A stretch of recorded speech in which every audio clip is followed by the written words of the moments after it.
Hello, our team is conducting research on the topic of blockchain network protocol under the guidance of Professor Go. Our team member is Seungmin, Hira, Hyunjun, Soon. First of all, I'll introduce what Kasi protocol is. Kasi protocol is a method that enables communication between computers in decentralized or distributed system. How is this possible? The process begins when one node receives the data. This node then randomly propagates the data to other nodes.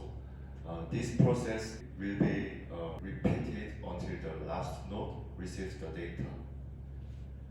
The representative characteristic of Gauss protocol is randomness. Randomness means that when transmitting data, the target nodes are selected arbitrarily. As a result, some nodes may receive duplicate data, or in contrast, may not receive the data for a long time. Consequently, the propagation delay is not always constant. Regarding time complexity, the performance of the Gauss protocol can be approximately expressed by big O of loop to base of fan out of n. This Gauss protocol is currently used in Ethereum, which is a leading blockchain platform. However, this propagation delay is a trouble to the scalability of Ethereum. Scalability is very important because the current Ethereum transaction throughput is low. So people who are leading Ethereum are struggling to improve the scalability. In front of the problem, we suggest a solution by using Apache Kafka. Let us introduce that.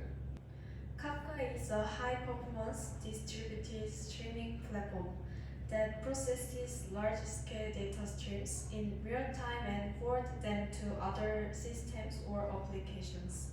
Operating in the form of a PubSub model message queue, Kafka is specialized for distributed environments.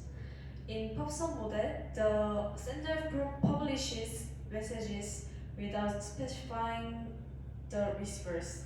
Subsequently, only the subscribers who have expressed interest in a particular message will receive it. Continuing with the presentation, I will now discuss various components of Kafka. Firstly, let us talk about topic. A topic is used to categorize messages according to their purpose.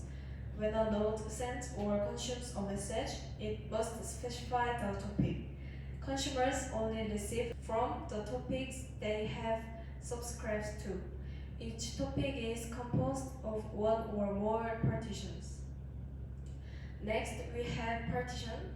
A partition is a topic divided into multiple parts for distributed processing.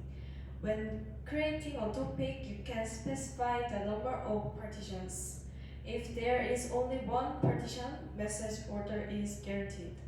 Moving on to broker, a broker exists within the Kafka cluster. It serves as an entity responsible for exchanging data between topics. Brokers store and manage messages internally. Now let's discuss Zookeeper. Zookeeper plays a role in managing metadata for the distributed message queue centrally. Continuing with Producer, it is responsible for publishing message to the Kafka cluster. Producers create message and transmit them to the Kafka cluster.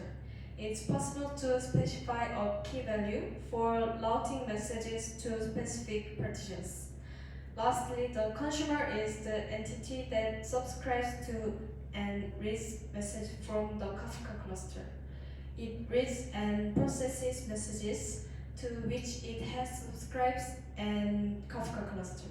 At this time, one consumer can process multiple topics. In summary, that components constitute the Kafka ecosystem, enabling distributed and efficient data streaming.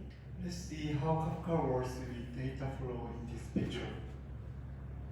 Now first, if we look where I'm pointing, a topic party is a group that collects similar type of event message happening in the system.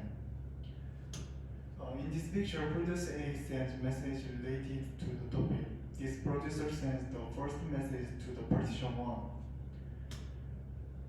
Then the second message to partition 2 in Kafka, messages are stored in the partition in the order they are published. Each partition stores message independently, and these messages are arranged in time order within the partition. This ensures important skills for processing messages. Next, consumer ABC each subscribe to partition 1 to 3. This means each consumer processes only the message in the partition they subscribe to. All consumers subscribe to message in their partition at the same time, improving the overall system processing speed. In conclusion, Kafka provides high throughput and fast processing speed with this structure. The producer publishes message to their connected partition, and the consumer subscribes to message from their connected partition in a PubSub structure. In this picture, there are multiple brokers, which allows for efficient distribution and management of data. The Zookeeper acts as a manager that manages all these brokers. Thanks to Zookeeper, a broker can exchange information and maintain synchronization. A producer delivers a message to Kafka system. It publishes the message to a specific broker. Then Zookeeper helps synchronize this message between the receiving broker and other brokers. Through this process, Kafka distributes data across multiple servers, providing high fault tolerance. Consumer subscribe to and receive message from these brokers. Each consumer processes data received from the brokers. We designed the protocol layer shown in the picture to implement transaction propagation between distributed systems, centered on how Kafka works. We will use AWS instance to distribute the brokers in different countries and allow them to exchange information with each other. In addition, the Zookeeper that manages the brokers will also reside on different nodes, so that each broker can synchronize with the others. We will then decentralize and spin up a pub node that produces messages on topics specific to the broker, and a subnode that subscribes to specific topics. We will ultimately have a DApp running on the pub subnode. The DApp will be able to buy and sell things like NFTs, and will run on Ethereum. We will then test how much performance we've improved over the Gossip protocol. We will test performance with a growing number of Kafka instances containing multiple brokers. We will choose 4 metrics to evaluate performance: propagation latency, network load, scalability, and TPS. Through these indicators, we will see how much the performance of our proposed protocol improves over the Gossip protocol, and we will test the performance by increasing the number of Kafka instances from 1 to 3. Thanks for listening.